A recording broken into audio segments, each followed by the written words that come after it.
Le Brésil, moi je me suis amusé à regarder l'âge des joueurs brésiliens.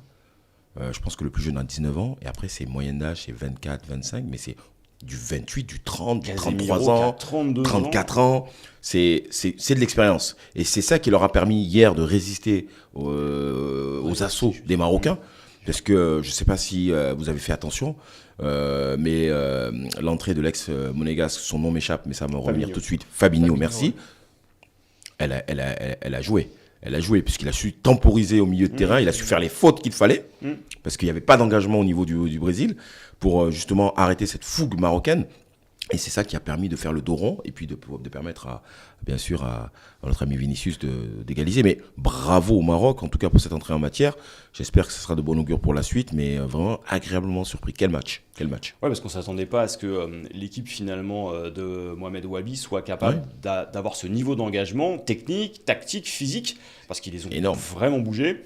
Alors, on a vu aussi l'efficacité brésilienne, c'est-à-dire qu'un contre de Vinicius, un mauvais replacement marocain et ça a suffi pour égaliser. Ensuite, on a Paqueta qui, sur une des 3 occasions du Brésil, vraiment menace Bounou. Qu'est-ce que tu as pensé, toi, du match justement du Maroc ? Qu'est-ce que ça a dit finalement du niveau du champion d'Afrique, qui n'est pas encore champion d'Afrique, mais qui le sera peut-être ? On laisse ça au TAS. Tu vas pas nous remettre dessus. On va avoir des problèmes. Écoute, moi j'ai aussi été agréablement surpris. Il y a eu beaucoup de débats avant le match. Est-ce que le Maroc, est-ce que ce sera la grande surprise de sortir, de faire un grand match face à ce Brésil ? Les 20-30 premières minutes, tactiquement, c'était du très haut niveau. Beau, ils les ont, tout à l'heure tu as employé je ne sais plus quel terme, mais ils les ont littéralement mangés. Le milieu de terrain, on en reparlera, d'Ayoub, Boadi, t'as 18 ans, premier match, t'as l'impression qu'il est en sélection depuis 25 ans. Pas de peur, rien, mais on n'imagine pas le contexte. Parce que certains. Brésil, en New York, en ouverture de Coupe du Monde. C'est ça. Brésil, première ouverture internationale. de coupe du Monde. Il doit avoir quoi une centaine de minutes avec le Maroc. Ouais. Il est là depuis 25 ans. J'ai été agréablement surpris par ce Maroc-là, mais pas tant que ça. Ils sont demi-finalistes de Coupe du Monde. Il y en a beaucoup qui ont critiqué à tort Regragui. Là, la suite. Franchement, ils transforment l'essai d'une certaine manière. Ils ont répondu à l'appel. Ça m'a agréablement surpris. Ça a même surpris d'une certaine manière les Brésiliens qui ont été totalement bousculés. D'ailleurs, il fait ses changements à la mi-temps. Ça rééquilibre le match. Ancelotti reprend la main sur le match. Il reprend la main. Sur la première mi-temps, Ancelotti se fait totalement bouffer. Mais totalement bouffer. D'ailleurs, tu voyais sur son... J'ai 10 secondes. Sur son côté gauche, tu avais Vinicius et Raphinha qui étaient totalement collés l'un à l'autre.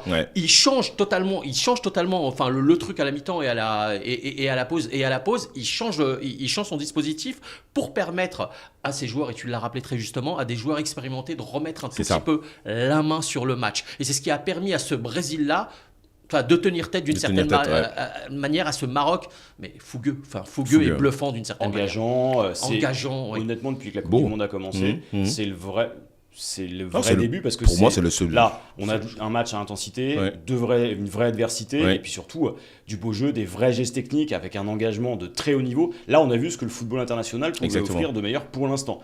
En attendant les matchs qui vont arriver. Il y a eu des matchs avant. Il y a eu comme les États-Unis qui ont proposé aussi un très beau. Oui, mais si tu veux, c'est pas le même type d'adversité. Et moi, je pense que c'est une fierté. Je peux 30 secondes, c'est vraiment une fierté pour l'Afrique, parce qu'aujourd'hui, de voir ce Brésil-Maroc avec cette entrée en matière du Maroc qui représente le continent, c'est une fierté. Moi, c'est vraiment une fierté pour moi, parce qu'aujourd'hui, je me dis, voilà, l'Afrique est vraiment représentée dans cette Coupe du Monde. Voilà, donc on n'est pas venu tu sais, comme à l'époque, où on participait simplement, on était avec content. Ce complexe d'infériorité. Et ça, c'est important de le rappeler. Qui a changé. C'est-à-dire que on arrête de parler d'exploit. Exactement. L'Afrique est à sa place. Et le Maroc l'a montré. Moi, j'ai bien aimé la phrase d'Achraf Hakimi qui disait attendez, le Maroc, c'est le Brésil de l'Afrique. Nous, on n'a pas à les craindre. On est capable de rivaliser avec eux. Et il y a eu des demi-sourires, sauf qu'aujourd'hui, ces sourires s'effacent. On a vu la prestation. Et là, on voit vraiment ce que le football africain offre au football mondial. Et si cette Coupe du Monde, finalement, 2026, c'était pas justement celle de l'Afrique, celle de la confirmation du continent africain à l'échelle mondiale. Pourquoi ? Parce que le football africain, on le connaît comment ? On le connaît grâce à la CAF, finalement.